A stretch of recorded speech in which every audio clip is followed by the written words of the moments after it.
महाराज जी, ये प्रश्न काफी सारे ऐसे माता पिताओं का है, इन्हीं का नहीं है, कि जैसे बेटे का शादी किया, अभी बहू आई और फिर बहू बेटे के पक्ष में हो गई या बेटा बहू के पक्ष में हो गया और माता पिता से एक रूखापन। फिर कह रहे हैं कि ऐसी स्थिति में जिसको पाला पोसा बड़ा किया और जब उसकी तरफ से कटुता होती है तो महाराज जी जब बड़ा हृदय वृद्धि।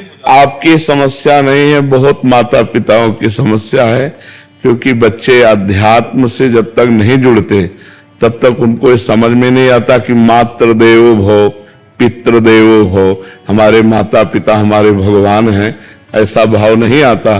तो स्वार्थ में बुद्धि मलिन हो जाने के कारण अभी तो आप चल पा रहे हैं तो रूखापन है, और जब चल नहीं पाएंगे तो एकदम विरोधी भाव आ जाएगा। जब आप खाट पर शौच करेंगे ना और उनको फेंकनी पड़ेगी ना, तब गालियां खानी पड़ेंगी। कोई विशेष श्रद्धावान अपने ऐसे माता पिता की सेवा कर पाता है, नहीं तो बहू सास को पीट रही है, बेटा माँ पिता को मार रहा है लात डंडों थप्पड़ों से। तो ये जो अध्यात्म विहीन हैं, जिन्होंने शास्त्र स्वाध्याय नहीं किया, जिन्होंने भजन नहीं किया, तो उनके अंदर एक आसुरी बुद्धि पलती रहती है। आसुरी माने राक्षसी बुद्धि, और उस समय आने पर राक्षसी स्वरूप प्रकट। ये आसुरी बुद्धि है जो अपने माता पिता को मारे पीटे कष्ट दे, उनको गालियां दे। दैवी बुद्धि है कि उनके चरण छुए, उनको भगवान की दर्जा दे और उनका पोषण करे। अवस्था जैसे जैसे ढलती जाए तो वैसे दुलार करे, जैसे हमारा दुलार माता पिता ने किया। बेटा और बहू भी तो एक दिन बूढ़े होंगे। हाँ, देखो, अगर हम अपने माता पिता को कष्ट देते हैं तो हमारे जो पुत्र होंगे वो हमको उससे 100 गुना बढ़ के कष्ट देंगे, क्योंकि वो ब्याज भी तो मिलेगा। तो इसलिए नए बच्चों को ये ध्यान रखना चाहिए कि वो भी किसी दिन माता पिता बनेंगे और वो किसी दिन वो भी बूढ़े होंगे। तो अपने माता पिता के साथ असभ्य व्यवहार नहीं करना चाहिए, आसुरी व्यवहार नहीं करना चाहिए। यार, जिस कोख से पैदा हुए उसको तुम लात मार रहे हो, उसकी आरती उतारनी चाहिए। माता तो देवी है, तो पिता भगवान का स्वरूप है, ऐसा भाव। पर ये भाव तभी आएंगे जब सत्संग सुनोगे, अध्यात्म में चलोगे। अगर अध्यात्म की बात नहीं सुनोगे तो राक्षसी भाव ही आएगा कि चलो किसी अनाथालय में छोड़े आते हैं, फुटपाथ में छोड़े आते हैं, ऐसे। तो हमें लगता है आज हमारे नौजवानों को अध्यात्म श्रवण करने की आवश्यकता है। शास्त्र श्रवण करें, संतों की बात सुने, जिससे समझे तो माता पिता कौन है। माता पिता की आराधना से भगवान विट्ठल आज जो महाराष्ट्र में विराजमान है, वो माता पिता की आराधना से ही प्रकट हुए। पुंडरीक नाम के एक भगत अपने माता पिता को भगवान मानकर आराधना करते थे, तो भगवान स्वयं चलकर दर्शन देने आए। जो विट्ठल रूप में है ना, वो स्वयं दर्शन देने आए। माता पिता की आराधना भगवान की आराधना है। पर कलयुगी बच्चे नहीं समझ पा रहे हैं, वो अपने माता पिता को दुख दे रहे, तो उनके बच्चे उनको दुख देंगे। पक्का समझो, ब्याज सहित मिलेगा, यहाँ सब कुछ ब्याज सहित मिलता है। तो गुरुदेव, ये कर्म तो छूटेगा ही नहीं, जैसे बच्चों को उनके किए का कर्म मिल रहा है, पर तो यही तो कर्म परंपरा हम आज तक भोग रहे हैं। जब से सृष्टि हुई तब से यही तो भोग रहे हैं। बार बार जन्म, बार बार मरण, बार बार जन्म, बार बार मरण। कहाँ मुक्त हो रहे हैं हम? ये कर्म परंपरा चली जा रही है, वैसे दुष्ट होते चले जा रहे हैं। अब ये अध्यात्म शिक्षा बचपन से दिए होते, गलती इनकी भी है। आधुनिक शिक्षा ही केवल दी, आध्यात्मिक शिक्षा नहीं दी, तो वो क्या जाने। अगर ये शुरू से कहते हैं छुओ पैर, प्रातः काल उठ करके रोज मम्मी के पैर छुओ, हाथ जोड़ो, बड़े भाई से हाथ जोड़ो, ये सिखाया गया है। जैसे हम लोग छोटे थे ना, कराग्रे वस्ते लक्ष्मी कर मध्य सरस्वती, बोले हाथ छुओ, धरती के पैर छुओ, चलो अम्मा के पैर छुओ, जाके पिताजी के पैर छुओ, बड़े भाई जैसे ऐसे शिक्षा। तो अब वो रोज की दिनचर्या बना दी, उठे ऐसे ऐसे करते हुए और मम्मा के पैर छू, बोले खुश रहो। अब जिनके रोज पैर छू रहे हैं तो हमारी सद्भावना बन रही ना, उनका आशीर्वाद बन रहा है। अब कौन बच्चा रोज माता पिता के पैर छूता है? कोई बिरला ही, नहीं बिरला ही होगा हमें लगता है जो रोज सुबह उठकर अपने माता पिता के पैर छूए, वो सत्संगी होगा।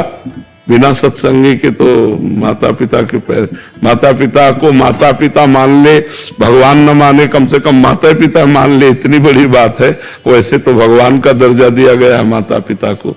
वेद कहता है मातृ देवो भव पितृ देवो भव, इसलिए पर जी पूर्व के कर्मों को तो हम देख नहीं पाते कि क्या आने वाला है, बट कभी कभी परिवार में जैसे माता पिता हैं वो अपने बुजुर्गों के पाँव छू रहे हैं तो ये प्रभाव बच्चे पे पड़ रहा है। पड़ोस के चाचा लगते तो चाचा दंडोत, क्या जाता है, सब में भगवान विराजमान है, सब में भगवान विराजमान है।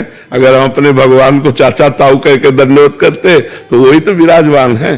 तो इसलिए हमें लगता है कि नम्रता विनय ये हमारे समाज में कम होती जा रही है, नहीं होती जा रही है। कि जो पढ़े लिखे बच्चे हैं उनको विनयी होना चाहिए। विद्या विनयम ददाति, विद्या विनय सभ्यता सिखाती, और आज के पढ़े लिखा बच्चा असभ्य होता जा रहा है। माता पिता का तुम अपना देखो, हम देख लेंगे। कुछ तो पेरेंट्स भी अभी ना मतलब बच्चों मॉडर्न स्टाइल से चलना चाहते हैं थोड़ा, बच्चों को ही, क्योंकि खुद अध्यात्म नहीं है महाराज जी, इसलिए वो चाहते हैं कि जैसे हम हैं वैसे ही बच्चे बने, और क्योंकि बिल्कुल महाराज जी दिशा विहीन उनका ही खुद का ही जीवन है, तो फिर कैसे। हाँ, मॉडर्न लाइफ जीने के चक्कर में तो फिर वो मॉडर्न बच्चे टट्टी नहीं उठाएंगे। फिर तुम्हें पढ़े रहना पड़ेगा। महाराज जी अगर सबको गुरु के चरण कमलों में समर्पित कर दिया जाए फिर कर्म बंधन में। देखो जब तक कोई समर्पित होना नहीं चाहेगा तो किसी को समर्पित करने से कोई समर्पण नहीं होता। मनुष्य शरीर कोई फल फूल नहीं है, वो समर्पित नहीं होना चाहता तो हमारी ताकत नहीं कि हम उसको बदल दे। आप बदलना चाहो तो हमारी बात मान करके आप अपने को बदल सकते हो। बच्चों को विवेकवान बनाने के लिए उनको सत्संग सुनाओ, उनको आप आचरण सिखाओ, और वो धीरे धीरे चाहे कि हम संत वाणी सुनकर के सुधरे तो वो समझ जाएंगे।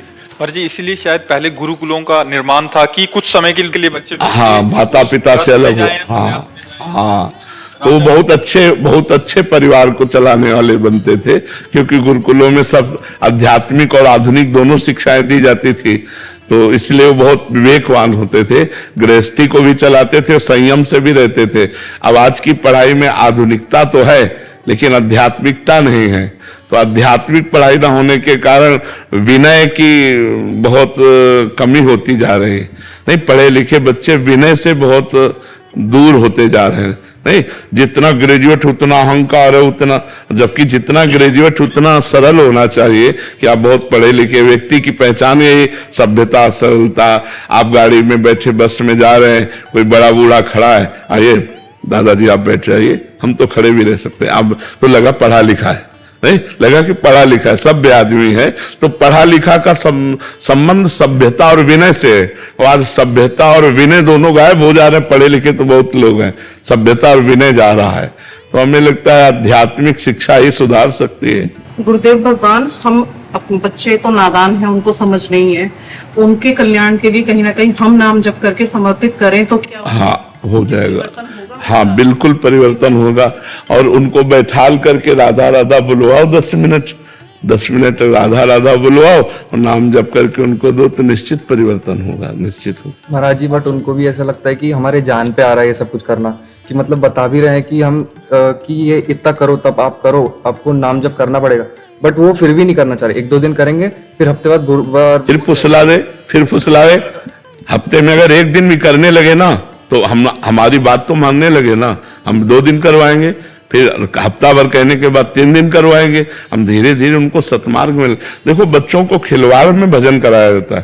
देखो तुम्हारे लिए हम बाल भोग बना रहे हैं, तब तक तुम राधा राधा, अगर राधा राधा बोलना बंद किया तो नहीं मिलेगा। राधा राधा राधा राधा राधा राधा शुरू हो जाएंगे बच्चे हैं, और इसके बाद फिर खेलने रहे राधा राधा राधा राधा राधा, ऐसे मतलब प्यार से दुलार से। आओ हम सब बैठते हैं, देखो भगवान जी की कथा सुना रहे हैं, सुनो चुपचाप बैठो, देखो ये क्या संत कह रहे हैं सुनो। धीरे धीरे धीरे वो अनजाने में उनका सुधार हो रहा है, वो ना जाने तो भी सुधार हो रहा है। जब गर्भस्थ शिशु प्रहलाद को नारद जी ने उपदेश किया तो समझ में आ गई ना।